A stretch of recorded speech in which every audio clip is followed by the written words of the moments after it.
Pastor గారికి చాలా వందనాలండి. మీ అందరికి కూడా చాలా వందనాలు. మొదటిగా చిన్న ప్రార్థనతో ప్రారంభించుకుందాం. కృపాసక్తి సంపూర్ణుడా యేసయ్యా, నీ బంగారు పాదములకు వేలాది స్తుతులు స్తోత్రములు కోట్లాది వందనములు తండ్రి. మహోన్నతుడివి, సర్వాధికారివి, సర్వశక్తిమంతుడివి, సర్వము ఎరిగిన దేవుడు దేవా, నీకు స్తోత్రమయ్యా. అయా, ఈ ఉదయకాల సమయంలో నన్ను ఈ స్థానంలో నిలబెట్టి తండ్రి, నీవు సెలవులో పలికిన 4వ మాటని నేను తండ్రి ధ్యానించడానికి నాకు ఇచ్చిన అవకాశాన్ని బట్టి నీకు స్తోత్రమయ్యా. అయ్యా, ఇది నీ కృపయ్యా. అయ్యా, ఇప్పుడు నేను మాటలో విభోచుండగా తండ్రి, అయ్యా మాటలో ఉన్న అర్థాన్ని మీరే తండ్రి ముందుగా ఉండి నాతో పలికించమని, ఈ చిన్న ప్రార్థనని పాద సన్నిధికి చేర్చుకొని ప్రతిఫలం దయచేయమని యేసయ్య ఘనమైన శ్రేష్టమైన నామములో అడిగి వేడుకొని ప్రతిమాలు ప్రార్థన చేస్తున్నాను తండ్రి. ఆమేన్. యేసుప్రభు వారు సిలువలో పలికిన 4వ మాట అండి. మత్తయి సువార్త 27వ అధ్యాయము 45వ వచనం నుంచి చదువుకుందాం. మొదలుకొని 3 గంటల వరకు ఆ దేశమంతటిలో చీకటి కమ్మెను.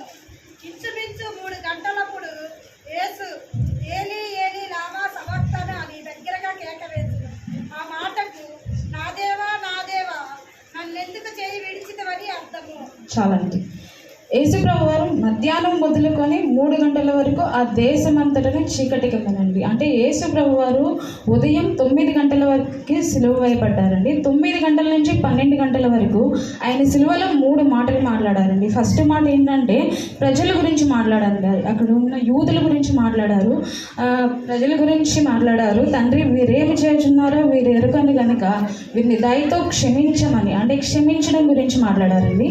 రెండో మాట ఏంటంటే దొంగ గురించి అండి. దొంగని కూడా ఆయన పరదేశంలో ఉంటామని చెప్పాడు. తనని నమ్మని, అంటే దేవుణ్ణి నమ్మని దొంగని కూడా పరదేశంలో ఉంటామని చెప్పాడు. నేడు నువ్వు నాతో కూడా పరదేశంలో ఉండు అని నీతో నిశ్చయముగా చెప్పుచున్నానని నిశ్చయంగా చెప్పారండి. మూడో మాట ఏంటంటే తన తల్లికి భరోసా ఇచ్చారండి. తను వెళ్ళిపోతున్నారు కాబట్టి లోకాల నుంచి తన తల్లికి భరోసా ఇచ్చారు. యోహాను గారికి తన తల్లి బాధ్యతలు అప్పగించారు. అప్పటి వరకు 12 గంటలు అయిపోయిందండి. 12 గంటల తర్వాత ఏమైందంటే ఆ దేశమంతటా చీకటమైందండి. ఆ ప్రాంతం కాదండి, ఆ దేశం, ఇజ్రాయెల్ దేశం మొత్తం కూడా ఏమైందంటే చీకటి కమ్మిందండి. ఆ చీకటి దేనికి సాదృశ్యం అంటే దేవుడి కోపానికి సాదృశ్యం, అంతే కదండి. దేవుడి కోపానికి సాదృశ్యం అండి చీకటి. దేవుడు చాలా కోపంగా ఉన్నాడు. ఎందుకంటే మన పాపాల కోసం, మన శాపాల కోసం దేవుడు తన కుమారుణ్ణి అక్కడ బలిగా అర్పించబోతున్నాడు. అంటే అప్పుడు మధ్యాహ్నం మొదలుకొని 3 గంటల వరకు ఆ దేశమంతటా చీకటి అయిందండి. ఇది ప్రవచన నెరవేర్పు అండి. ఆమోసు గ్రంథం 8వ అధ్యాయం 9వ వచనంలో ఆమోసు ప్రవక్త గారు ఆల్రెడీ ప్రవచించారండి. దాన్ని ఏమని ప్రవచించారంటే, ఆ దినమున నేను మధ్యాహ్న కాలం ముందు సూర్యుని అస్తమింపజేసేదను, పగటి వేళను భూమికి చీకటి కమ్మజేసేదను. అప్పుడే కొన్ని వేల సంవత్సరాల క్రితమే మధ్యాహ్నం పూట ఏమవుతుందండి, చీకటి వస్తుందని ప్రవచించారు. అసలు మధ్యాహ్నం పూట చీకటి రావడం ఏంటండి, అది అసాధ్యం కదా.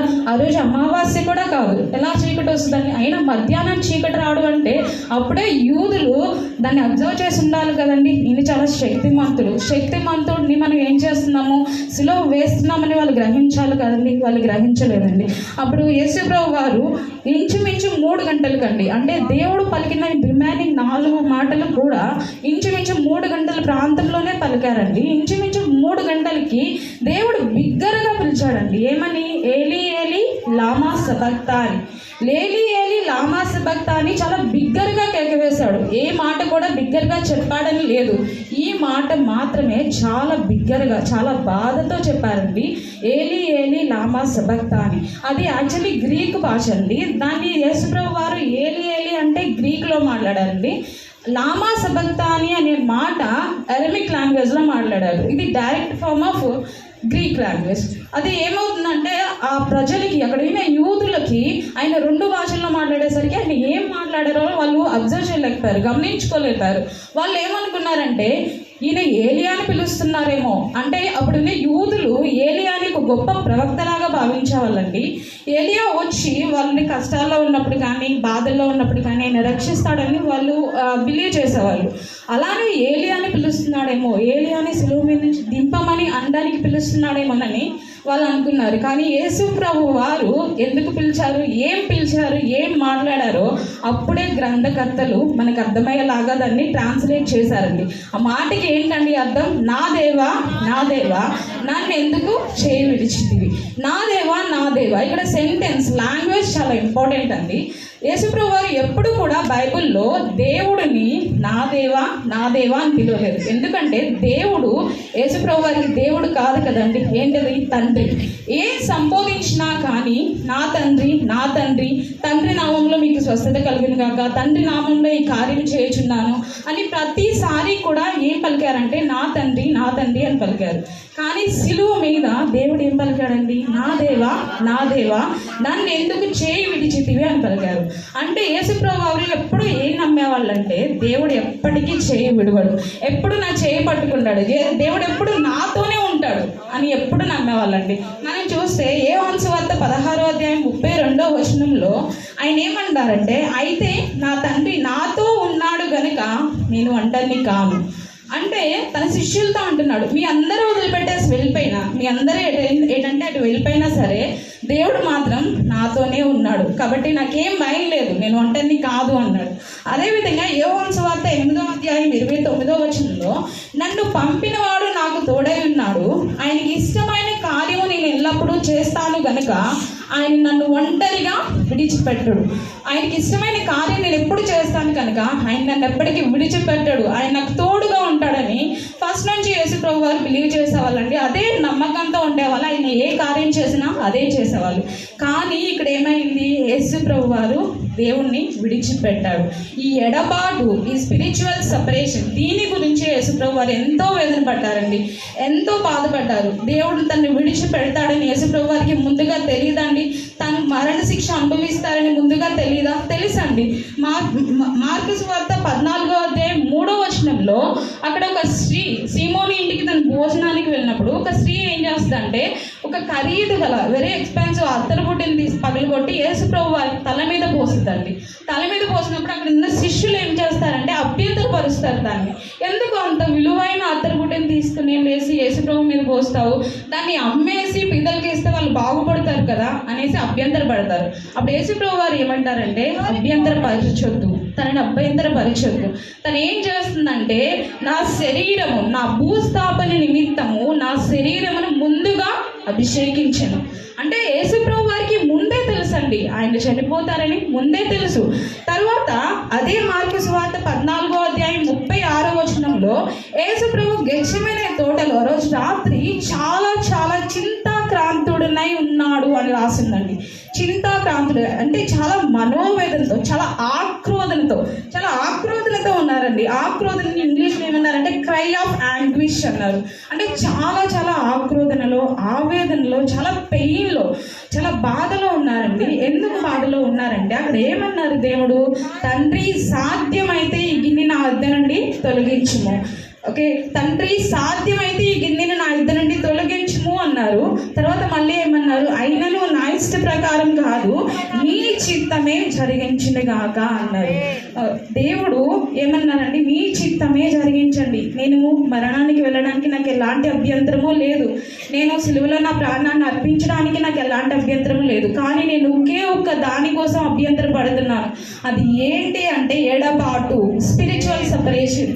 ఎడబాటు గురించి దేవుడు బాధపడుతున్నాడండి. దేవుడు అంత ఆవేదనలో ఉన్నప్పుడు ఆ గిన్నెని తను తీసుకున్నప్పుడు తన శ్వేత గ్రంథంలోంచి చెమటకు బదులుగా ఏమొచ్చిందండి? రక్తం వచ్చింది. శ్వేత గ్రంథంలోంచి రక్తం వచ్చింది. ఎంత పెయిన్ అండి! ఎక్స్ట్రీమ్ స్ట్రెస్ మనం ఫేస్ చేసినప్పుడు, ఎక్స్ట్రీమ్ పెయిన్ ఫేస్ చేసినప్పుడు మన శ్వేత గ్రంథంలోంచి రక్తం వస్తుందండి. అంటే చెమట రావాల్సిన ప్లేస్లో ఏమొస్తుందండి? రక్తం వస్తుంది. ఆ రోజు రాత్రి యేసువారు వారు అది అనుభవించారు. ఓకే, ఆ సందర్భం గుండా ఆయన వెళ్ళారండి. అంత పెయిన్ ఆయన తీసుకున్నారు. ఇంత పెయిన్ ఆయన ఎందుకు తీసుకున్నారంటే ఆత్మ సిద్ధమే, కానీ శరీరం ఏమైంది? బలహీనమైన.